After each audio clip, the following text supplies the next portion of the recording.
a nivel mundial. El doctor Renato Alarcón es de los Estados Unidos, en representación. Trabaja en Estados Unidos, sí. Es médico psiquiatra, máster en salud pública, investigador y tratante de la Clínica Mayo de los Estados Unidos, profesor universitario de la Escuela de Medicina de la Universidad Cayetano Heredia del Perú.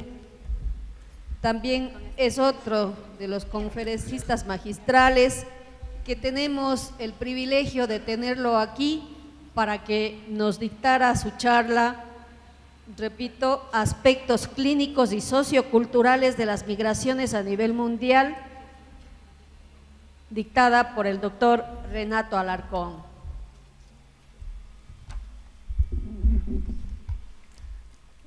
Muchísimas gracias, buenos días.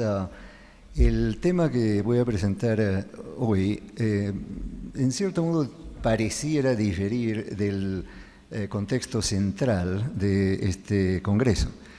Sin embargo, espero que en el transcurso de la presentación y la elaboración que ustedes mismos hagan del tema de presentación encuentren las conexiones con el punto que convoca a este congreso, es decir, el problema de adicciones, uso de sustancias, etcétera, etcétera. En primer lugar, la agenda de esta presentación incluye un par de palabras en torno a globalización, que es un fenómeno que tiene que ver mucho, ciertamente, con migraciones, para luego elaborar los diversos escenarios de migraciones a nivel mundial, por continentes, regiones, para centrarnos luego en las migraciones hispánicas a América del Norte, las migraciones dentro de América Latina y entre países latinoamericanos y, por supuesto, evaluar los problemas de salud y salud mental en las poblaciones de migrantes antes de hacer algunas breves propuestas de investigación sobre un tema que indudablemente está adquiriendo más y más importancia. El fenómeno de globalización es una realidad incontrovertible en este momento, a pesar de que hay conceptos conflictivos en el sentido de que hay quienes piensan que globalización es un fenómeno que favorece el desarrollo humano y el desarrollo del mundo, en tanto que otros consideran que se trata más bien de una maniobra de países poderosos para aplastar más a los países pobres o en desarrollo. Y finalmente hay una serie de factores determinantes de la globalización, que es lo que veremos enseguida. Vean ustedes todos los factores que, de acuerdo a diversos estudios, influyen como determinantes del fenómeno de globalización y, en última instancia, en sus efectos sobre salud y salud mental. Sin embargo, de todos estos, yo quisiera solamente que presten atención, porque es el tema, a migración como un factor determinante de globalización. Al desplazarse grandes masas de seres humanos de un lugar a otro en el mundo, en un continente, en una región, ciertamente están contribuyendo a un proceso de, si no integración, por lo menos de encuentro de culturas, de maneras de ser, de maneras de pensar, etcétera, que ya de por sí contribuyen al fenómeno de globalización. Y el otro es indudablemente el fenómeno de la tecnología, el avance tecnológico que hace que la gente de Ecuador se pueda comunicar con gente en Rusia o que la gente de Alaska se pueda comunicar con gente en la Patagonia a través de los medios tecnológicos que todos conocemos. Estos son, pues, entonces, puntos importantes. Entremos entonces de lleno al tema de las migraciones. En primer lugar, algunas cifras. Vean ustedes que el 3 a 5% de la población mundial está constituida por poblaciones migrantes. Es decir, que no están más en el lugar donde nacieron, en el lugar donde vivieron algunos años. A nivel global, hubo un total de 155 millones de migrantes el año 1990. En el año 2005 esto subió a 191 millones y en el año 2015 se ha alcanzado la cifra de 206 millones de migrantes. La mayoría de migrantes reside en Europa, seguida por Asia y Norteamérica. Casi 10% de los migrantes son refugiados y esto es importante deslindar. Las distinciones entre migrante como tal, lo que conocemos de manera general, pero también hay otras dos categorías que debo mencionar, se mencionan en uno de los próximos slides, son los de refugiados y desplazados. Es importante conocer la distinción. La población migrante por país, el primer país en materia de cifras de migrantes es Estados Unidos. El último es Italia, aun cuando Italia se está viendo últimamente como punto de llegada de migrantes de otras regiones que incluyen Asia, Medio Oriente y parte de África. En países intermedios como receptores de migrantes, Canadá, Australia, países escandinavos y otros en Europa Occidental. Veamos algunas consideraciones generales en torno al fenómeno migratorio. En primer lugar, hay lo que se llama fenómenos migratorios internos, es decir, dentro de cada país. De hecho, voy a hablar de 3 países en los cuales hay migración, en Latinoamérica, en los cuales ha habido una migración interna bastante abundante. Y hay también fenómenos migratorios o migraciones externas, es decir, a nivel internacional entre países o regiones. Mencioné la distinción entre refugiados, en su mayoría de carácter político o por situaciones sociales, desplazados, es decir, aquellos que, debido a problemas o conflictos dentro del país, tienen que salir del lugar donde viven e irse a otra parte del país. Ejemplo concreto, Colombia. Con los 40 años o más de guerra civil en Colombia, muchos millones de gentes fueron desplazados dentro de su propio país. Y eso también lo veremos. En el año 2014 hubo 59 millones y medio de desplazados a la fuerza en todo el mundo. En el 2016 esto subió a 65 millones. De más de 20 millones de refugiados, 14 millones están bajo protección de las Naciones Unidas, cosa que, como veremos y creo que lo sabemos a través de las noticias, no necesariamente cumple una función protectora cabal. Los países en desarrollo tienen a 86% de los refugiados, 16% más que hace 10 años. Todo esto para puntualizar una vez más el dinamismo del fenómeno migratorio a nivel mundial. Es un fenómeno que no podemos ignorar, más aún en nuestro campo, como veremos en el transcurso de la presentación. No cabe duda respecto al rol que juegan en el fenómeno migratorio, tanto antes como durante y después, factores socioeconómicos y el hecho de que estas migraciones se deben en buena medida a intensificación de conflictos políticos y guerras religiosas. En los grupos, en individuos y grupos migrantes, hay una inestabilidad sociocultural por el cambio que significa el ir a un medio extraño, diferente, y hay también, por cierto, una inestabilidad emocional como resultado del estrés que crea el proceso en sí. Y creo que esto no hay necesidad de elaborarlo. Además, hay problemas, como lo dije hace un momento, debido a que las llamadas zonas de albergue a veces no cumplen esa función de albergue y protección y tienen lugar generalmente en los países anfitriones, es decir, los países o regiones receptoras del flujo migrante.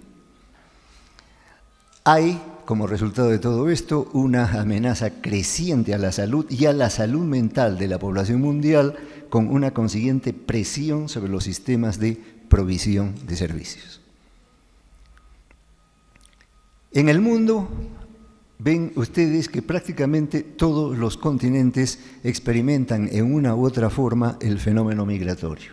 África, Asia, en especial la región del Pacífico, Medio Oriente y América Latina. Y entre los países y regiones de recepción, o países o regiones anfitrionas, tenemos en Europa, especialmente Europa Central, Occidental y Escandinavia, y en Norteamérica, Estados Unidos y Canadá. Este mapa que ustedes ven les muestra de manera global los principales flujos migratorios a fines del siglo XX y comienzos del siglo XXI. Vean ustedes la inmensa cantidad, espero que esté claro la diapositiva, el inmenso número de corrientes migratorias de diversas partes del mundo, generalmente es Europa Occidental, Norteamérica y prácticamente de todas las regiones con flujo de migrantes. Esto lo veremos en más detalle a medida que hablemos de cada uno de los continentes rápidamente. El primero del que hablaremos es África. Y en este diagrama vean ustedes la procedencia de diversos países africanos hacia, por ejemplo, muy concreto el caso de la zona norte de África, pasando hacia España y otros países, Italia, Grecia, etc. Y todos los países africanos que de una u otra manera se van conectando en materia de flujo migratorio hasta llegar a su destino. ¿Y cuáles son estos países africanos y cuáles son las razones para esta migración? Vean ustedes, la República Centroafricana, por razones de inestabilidad política, en el año 2015 tenía 611.000 desplazados, es decir, dentro de su propio territorio. Sudán del Sur, por guerras internas, más de 1,5 millones, Yemen, la República Democrática del Congo, Mali, Nigeria. Y vean ustedes, entre 2014 y 2015, aproximadamente 15 millones solamente de estos países migrando, primero, como vimos en el mapa anterior, primero dentro de los propios países en el continente, ¿no? Pero luego migrando a otros continentes. Pero además de esos países en la lista, aquí hay más. Libia, Somalia, Eritrea, Sierra Leona, Níger, Chad, Marruecos. Es decir, prácticamente el continente africano como fuente de flujos migratorios. ¿Y cuáles son las consecuencias de esta migración? Consecuencias en las que ustedes van a empezar a ver semejanzas y diferencias entre un continente y otro. En el caso de las migraciones en África y de África, hay ciertamente en los países receptores hostilidad hacia los refugiados. Hay reducción de espacios y lugares de asilo y recepción. Hay fugas masivas a países vecinos. Van a un país, no se sienten bien y se mueven a otro país dentro del nuevo continente, dentro del continente receptor o del país receptor. Y estos otros países vecinos no están preparados para el flujo migratorio.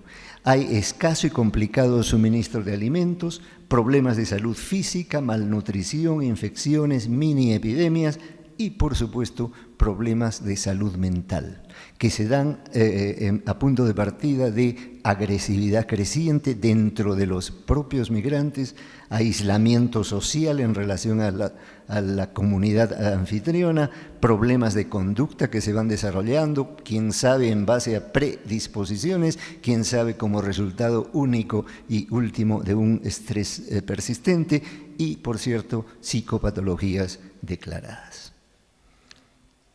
Rápidamente, Asia y la región del Pacífico. En este mapa, vean ustedes la línea roja que abarca una trayectoria larguísima de migrantes que parten de zonas tales como Tailandia o Camboya u otra zona, Burma, y que avanzan a través del país más grande, de uno de los países más grandes de la Tierra, que es China, y emigran pasando también por la parte sur de Rusia hasta llegar a la zona europea. ¿Cuál es la información de base que podemos contar para esta región, este continente? Que solo 21 de los 48 países asiáticos han respetado la Convención de Refugiados de las Naciones Unidas y su protocolo, que viene desde los años 60. Al no respetar estos principios de aceptación de refugiados o de números, cifras, etcétera, ya están complicando aún más el problema para los migrantes. En la zona que nos ocupa, Asia, hay más de 4 millones de refugiados, casi 2 millones de desplazados internos en países asiáticos y lo que se llaman apátridas, es decir, gente que prácticamente no tiene un país o una región a la cual llamar suya y que andan yendo de sitio en sitio. Ustedes han oído hablar del grupo Roma, que residía en la zona de Rumanía y que ahora prácticamente son gitanos. 65% de los refugiados viven en campamentos apartados de zonas urbanas, estamos hablando de la zona de Asia, de los migrantes asiáticos, digo, sin protección, expuestos a todo tipo de estresores, prácticamente cautivos, sin documentos y en riesgo continuo de detención o deportación. Es a veces difícil imaginarse el drama de los refugiados, de los inmigrantes forzados, de los desplazados, pero es un fenómeno real. Por supuesto, hay explotación y abusos, particularmente a mujeres jóvenes. Otra región, tal vez una de las más explosivas, Medio Oriente. Y Medio Oriente con punto de llegada fundamentalmente en países europeos también. El mapa, para que presten atención a esta zona, ¿no? Que ubica países tales como Afganistán, Irak, Siria, fundamentalmente en los últimos años o meses. Esta es la zona que señalo como del Medio Oriente desplazándose hacia Europa. En más detalle, ven ustedes aquí los países europeos que reciben este flujo migratorio del Medio Oriente. Ven ustedes ahí Europa Central, Polonia,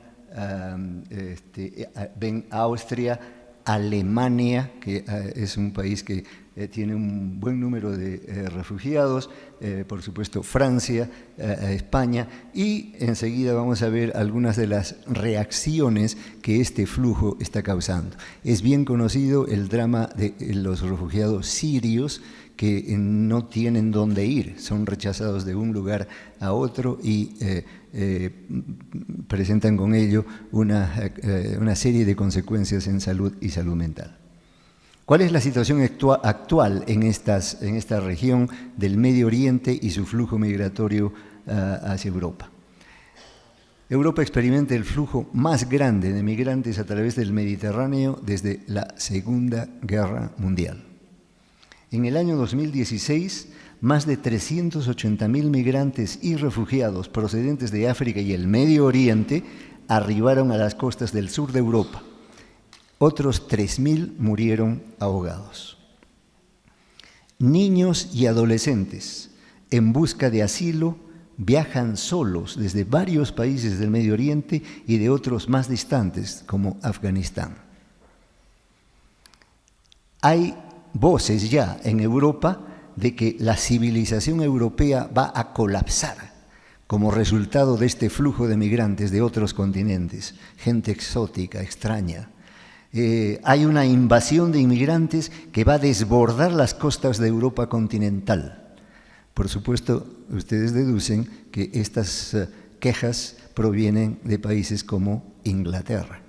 Cuando hablan de Europa continental y están hablando de Inglaterra, y que si la gente empieza a migrar, a salir de Europa continental hacia Inglaterra, la civilización occidental va a colapsar. Y por supuesto, ¿qué sucede en la salud mental de todos estos migrantes? Una sobrepoblación de campos de refugiados, violencia, violaciones, enfermedad y muerte. Entremos un poco a un territorio algo más familiar. Migraciones hispánicas a América del Norte. Y esta es una fotografía real, por supuesto, de alguien que está viendo al otro lado del borde. Y todavía no es la pared de Trump, el muro. Inmigrantes hispánicos en Estados Unidos. ¿Qué podemos señalar en cuanto a características generales?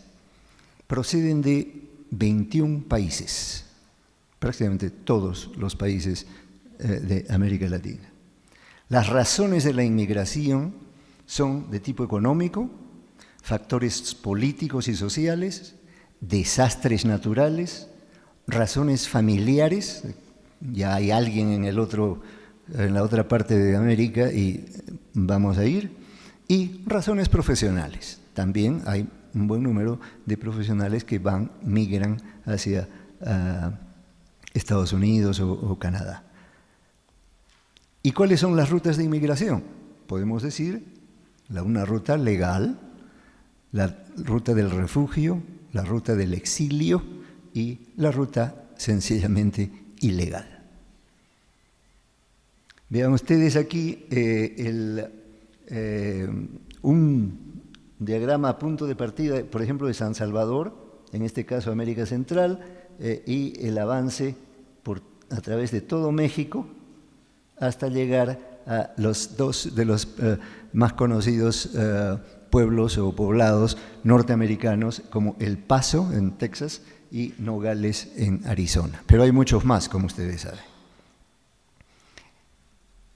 Mayor detalle, vean ustedes ya cómo se originan las rutas desde países de América del Sur a través de América Central y una vez más dirigiéndose hacia el norte en busca del llamado sueño americano. ¿Y cómo es que estos migrantes tratan de llegar a Estados Unidos?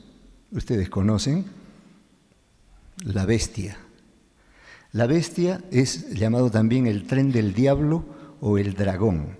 Así es como van cruzando México especialmente, o a partir de América Central, pero desde México en mayor proporción, los migrantes. La Bestia lo llaman, y tiene por supuesto una ruta dramática, plena de riesgos, peligros, abandono, violencia, malnutrición, enfermedad y muerte, como lo he dicho. Y vean ustedes el volumen de migrantes. Y vean ustedes que no viajan precisamente dentro del tren, viajan en el techo del tren. Y de la manera más ominosa. Hay aquí en una zona urbana, en la izquierda, y en una zona rural, el tren atravesando México. Dramas de cómo van estos migrantes en su marcha hacia Estados Unidos. Este mapa presenta la distribución de migrantes hispánicos en Estados Unidos. Las zonas más oscuras, obviamente, responden a las zonas más pobladas, más densamente pobladas por inmigrantes hispánicos, y ciertamente ocupan la zona fundamentalmente de Texas y hacia el llamado suroeste norteamericano, también en California y la costa oeste. En el otro lado, en el lado del Pacífico, Florida tiene el mayor número de migrantes hispánicos, y también esto tiene que ver con el la procedencia de los migrantes.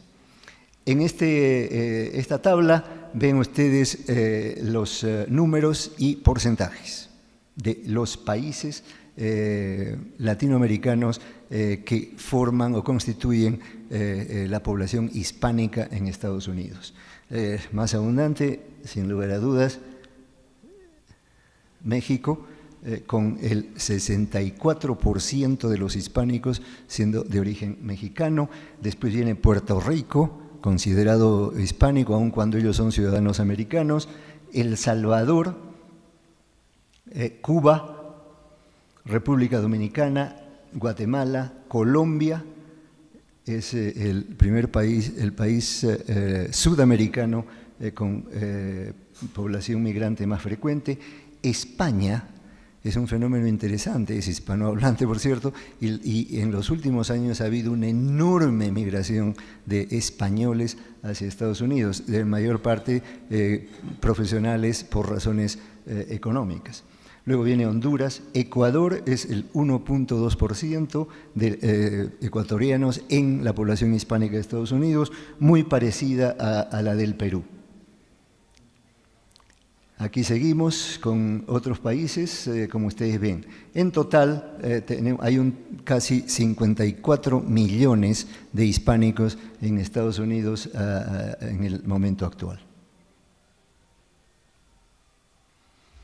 ¿Cuáles son las subpoblaciones hispánicas en Estados Unidos? Bueno, la mexicana es la más abundante, la sudamericana es el 30, tienen ustedes allí en millones, ocupa el segundo lugar de sudamericanos, luego de mexicanos.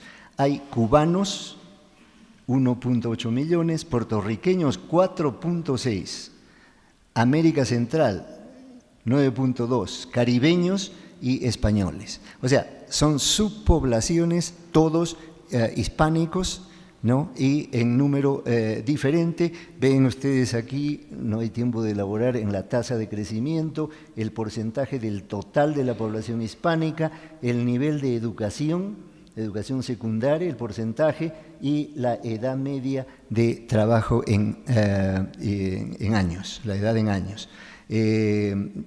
Tal vez señalar una vez más el predominio de la población mexicana entre esta población hispánica y el hecho de que la población sudamericana no es el segundo lugar, es el 3.2 millones, ha tenido una tasa de crecimiento del 50%, sin embargo, un poco cercana a la tasa de crecimiento de la población mexicana en sí.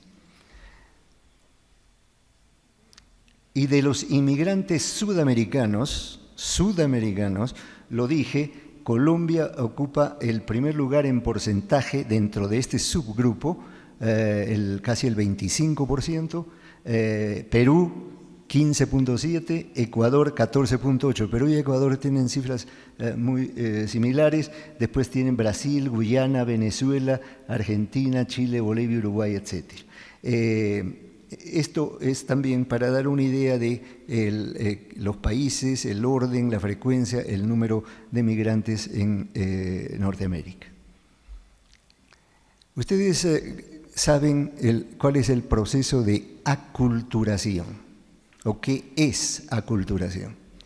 Para decirlo, individuos de diferentes culturas entran en contacto muy cercano y generan cambios subsecuentes en los patrones culturales originales de uno o de ambos grupos, es decir, del grupo migrante y de la comunidad anfitriona. Ese es el proceso de intercambio, de combinación de aspectos culturales que se llama aculturación. Esto es crucial en el proceso de adaptación de migrantes a otras regiones. Hay varios tipos de aculturación. La llamada aculturación reactiva, la llamada aculturación creativa, se definen casi por sí mismas, la aculturación demorada, la deculturación, que es un proceso más bien negativo, adverso, de rechazo a la cultura receptora, la cultura anfitriona, que genera dificultades severas. y de interculturación, o sea, el intercambio activo, que es un término más usado en la literatura europea. Se han investigado diversos aspectos de la inmigración hispánica y el proceso de aculturación, como características de la sociedad de origen. Veamos el último, el fenómeno llamado de americanización y rol de los niños como embajadores culturales, un fenómeno muy interesante. Los niños llegan con sus padres migrantes, aprenden el inglés mucho más rápido y se convierten de pronto en los representantes del grupo familiar ante la sociedad anfitriona, porque hablan mejor el inglés. Y esto cambia el rol, genera presiones sobre esta población adolescente, la cual empieza a asumir papeles para los cuales no estaban preparados, pero los asumen con la lógica e inmadurez del caso y generan conflictos entre padres e hijos. A pesar de todo ello, hay un fenómeno conocido con el nombre de la paradoja hispánica. ¿En qué consiste? Enunciada en el año 1986, la paradoja hispánica consiste en que hispánicos en Estados Unidos tienen en general un mejor estado de salud que los blancos no hispánicos, pese a la presencia de varios factores de riesgo. Este es un fenómeno que se observó, no está universalmente aceptado, porque hay quienes dicen, un momentito, depende. Si está usted hablando de mexicanos, es muy distinto a si habla usted de puertorriqueños o de cubanos. O sea que no se puede generalizar que todos los hispánicos tienen un mejor estado de salud que los blancos. Pero ha habido hallazgos en favor de este punto. ¿Cuáles serían los factores y hallazgos a favor? Estilos, y estos son procesos culturales, eminentemente, estilos positivos de afronte. La negación de problemas a fin de avanzar sin dejarse perturbar por ellos. Aspectos religiosos. Las creencias religiosas son un factor de apoyo, soporte e integración para inmigrantes hispánicos. Unidad familiar. El familismo es un proceso social muy conocido. El modelo del migrante saludable. ¿Qué quiere decir esto? Que hay un proceso de autoselección. El que decide migrar está generalmente en muy buen estado de salud y por eso tiene la audacia de migrar. Por lo tanto, eso hace que a su llegada al país anfitrión, en este caso Estados Unidos o Canadá, su estado de salud sea mejor que el de muchos americanos propiamente tales. Y valores culturales. Factores y hallazgos en contra, relación inversa con la edad, factores ambientales, por ejemplo, uso de drogas y alcohol en un buen número de inmigrantes hispánicos. Con asimilación hacia abajo, así se llama el fenómeno, asimilación hacia abajo, quiere decir que tenían un cierto nivel en el país original, pero debido a una serie de presiones y adversidades, su nivel en el país anfitrión baja. Hay fracasos educativos, exposición estresante a la cultura norteamericana, la competitividad del americano, la manera de tratar al visitante, al que luce con piel más oscura, etc. Hemos hablado entonces de migraciones hispánicas a Norteamérica. Ahora hablemos de migraciones en América Latina, dentro de América Latina. Estos son los países, especialmente América Central y México, vinculados en este aspecto de la presentación. El fenómeno de migrantes de América Central hacia México es un nuevo fenómeno. A punto de partida de El Salvador, Guatemala, Honduras y Nicaragua, además de migrantes internos, el uso de la bestia como principal medio de transporte, casas de apoyo en ciudades mexicanas a lo largo del recorrido, a fin de apoyar, dar alimentos y hacer que sigan viaje en la bestia. Y este es un fenómeno importante. Cambio de decisión por parte de los migrantes centroamericanos especialmente. Deciden, debido a todas las noticias que vienen de Norteamérica, deciden no seguir viaje a Norteamérica y quedarse en México. Se habla por eso ahora de el sueño mexicano, no del sueño americano, para estos migrantes de América Central especialmente. Esto se demuestra por el hecho de que ha habido un incremento de solicitudes de refugio en México de un 350% de gente de Centroamérica que solicita visa o estancia permanente en México. Y también el fenómeno de rechazo local a los indigentes. Estuve en México hace algunos meses y esto es del diario El Universal. Vean ustedes, estos son migrantes centroamericanos que luchan ahora por vivir en México. Y dicen que del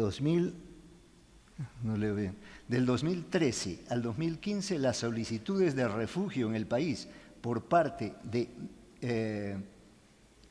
menores no acompañados se ha incrementado, especialmente de Honduras y de Salvador y Guatemala, se ha incrementado en un 300%.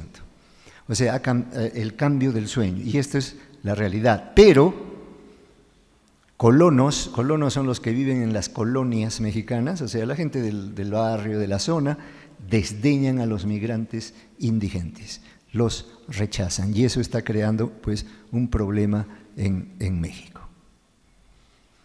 Colombia.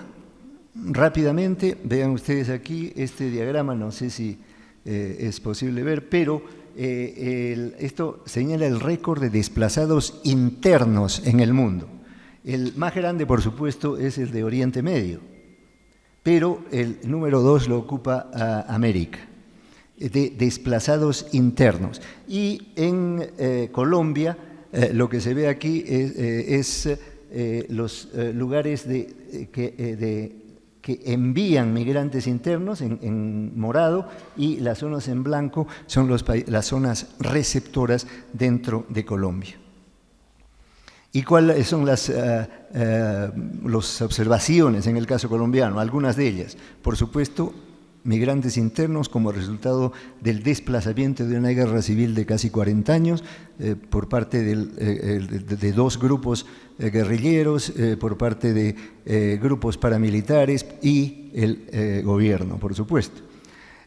Más de 6 millones de colombianos han sido desplazados por cerca de casi 20 años y casi el 6% emigró a Bogotá, la capital. 3 de cada 10 desplazados viven en pobreza extrema, ahondando el llamado conflicto del sufrimiento. Cerca de 1 millón han sido amenazados, secuestrados, violados o violadas, torturados o han sido testigos del asesinato de seres queridos. El sufrimiento, aún sin cuadro clínico definido, opera como un poderoso factor predisponente. Diagnósticos individuales, familiares y sociales con medidas y acciones de apoyo de efectividad variada. Esta es la realidad que Colombia afronta y que, felizmente, con la firma del Tratado de Paz, abre esperanzas a un manejo más racional y razonable del problema. Venezuela. Este es un titular en un periódico peruano, en Lima, de entrevistas a refugiados venezolanos. Entiendo que en Ecuador el fenómeno es similar, que hay un número enorme de refugiados venezolanos en este momento. Y lo que ustedes ven allí es una expresión penosa y dolorosa de la realidad de estos pobladores. Esta, en la misma publicación en Lima, habla de una serie de informaciones que no voy a elaborar cada una de ellas, pero se señala que la mayoría de estos son profesionales, la mayoría, por supuesto, han viajado por tierra, no tienen familiares ni conocidos, viven día a día con labores sumamente modestas como la venta de arepas en las calles de Lima o como tocando música en las plazas de Lima. No sé cómo es el fenómeno en Ecuador, pero sé también que en Chile hay un número grande de migrantes venezolanos. Perú. Casi 70.000 muertos y desaparecidos en una guerra de casi 20 años protagonizada por Sendero Luminoso, el movimiento Tupac Amaru, también paramilitares y el ejército peruano. Son cifras dramáticas de muertes, desapariciones, desplazamientos internos, etc. En el caso peruano, un fenómeno crónico que se exacerbó en la década de los 90, migraciones de las zonas de la sierra a la costa, o sea, de poblados andinos a la costa, a ciudades grandes, metropolitanas, especialmente Lima. Su elección de zonas marginales de Lima, donde hay poblaciones inmensas, fundamentalmente al comienzo, de madres y niños. ¿Por qué? Porque los padres se quedaban en la sierra a defender sus propiedades del avance de los guerrilleros o del ejército. Las familias andinas víctimas de estas dos fuerzas, los guerrilleros por un lado y el ejército por otro, compitiendo en cuanto a crueldad y aspectos sanguinarios. Inferencias clínicas originadas en estudios epidemiológicos en el Perú: trastorno por estrés postraumático, cuadros ansioso-depresivos en los conos norte y sur de Lima, los más poblados por este tipo de gentes, y complicaciones conductuales, cognitivas y de personalidad en subgrupos poblacionales frágiles, por supuesto, necesidad de investigación. Esta tabla solamente para mostrar este punto. 18% de abuso de sustancias en trastornos mentales de diferentes grupos etarios en Lima. Un número abundante de acuerdo a la clasificación internacional de enfermedades. Hay otras cifras, como ustedes ven: trastornos afectivos o depresivos, ansiosos, estrés postraumático, trastornos conductuales, psicosis, pero este es el que interesa. Una incidencia bastante abundante. Adicciones, un fenómeno muy importante como resultado de migraciones internas en el Perú, a través de encuestas llevadas a cabo por el Instituto Nacional de Salud Mental. Trastorno de estrés postraumático, otra entidad sumamente abundante y notable en cuanto a incidencia en poblaciones migrantes. Y los estudios pertinentes que han añadido aún más cifras a adicciones en este problema. Voy a pasar rápidamente esto. El impacto de la migración sobre la salud mental es de dos tipos: clínico, con todos los resultados que ven allí, insistiendo una vez más en alcohol y abuso de drogas, y sociocultural: desintegración familiar, ausencia parental, conductas antisociales, aislamiento, desempleo persistente y pobreza. Vamos a factores asociados con trastornos mentales en poblaciones migrantes: el estrés de aculturación, que es una entidad incluida, dicho sea de paso, en DSM-5, edad joven, nivel educacional bajo, falta de trabajo, pobreza, discriminación, baja autoestima. Esto, para terminar, trastornos por uso de alcohol y drogas. En Estados Unidos, en la población hispánica, la prevalencia de abuso de drogas en puertorriqueños es 15%, en cubanos 5%, en estadounidenses propiamente tales casi 9%. Hay una fuerte asociación entre trastornos por abuso de alcohol y drogas en padres de inmigrantes en Puerto Rico y sus hijos en Estados Unidos. Mayor prevalencia en inmigrantes mexicanos sin conexiones familiares en Estados Unidos. Y múltiples complicaciones médicas, incluidas enfermedades transmitidas por contacto sexual. Es importante, los puertorriqueños se consideran maltratados, a pesar de que son ciudadanos americanos, y esto se ha visto últimamente en la forma como el gobierno de Trump ha manejado a las víctimas y los daños del huracán en Puerto Rico. Hay una prevalencia general creciente a lo largo del continente en materia de abuso, pero con mayor frecuencia vista en las llamadas poblaciones migrantes internas dentro de cada país. Factores sociodemográficos relevantes: edad, género, estado socioeconómico, ocupación. El estrés es un factor patogénico fundamental. Migraciones y su impacto en el individuo, la familia y las sociedades afectadas, tanto la de origen como la sociedad anfitriona. Impacto en salud física y emocional y la necesidad de investigaciones clínicas y psicosocioculturales en cada región.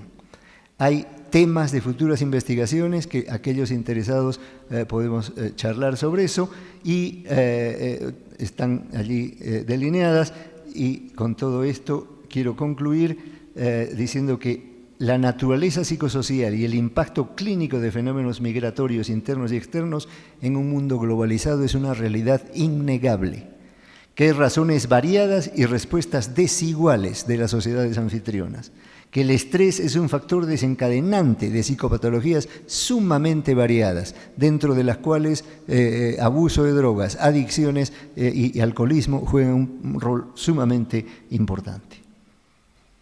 Las condiciones de vida de migrantes, refugiados y desplazados contribuyen a esta realidad. Hay una variedad de diagnósticos psiquiátricos, necesidad de mejorar procedimientos y servicios en estos países y dentro de cada país o región, necesidad de investigación multidisciplinaria y colaboración internacional para el manejo integral, humanístico y científico de un fenómeno global. Muchas gracias, Cuenca.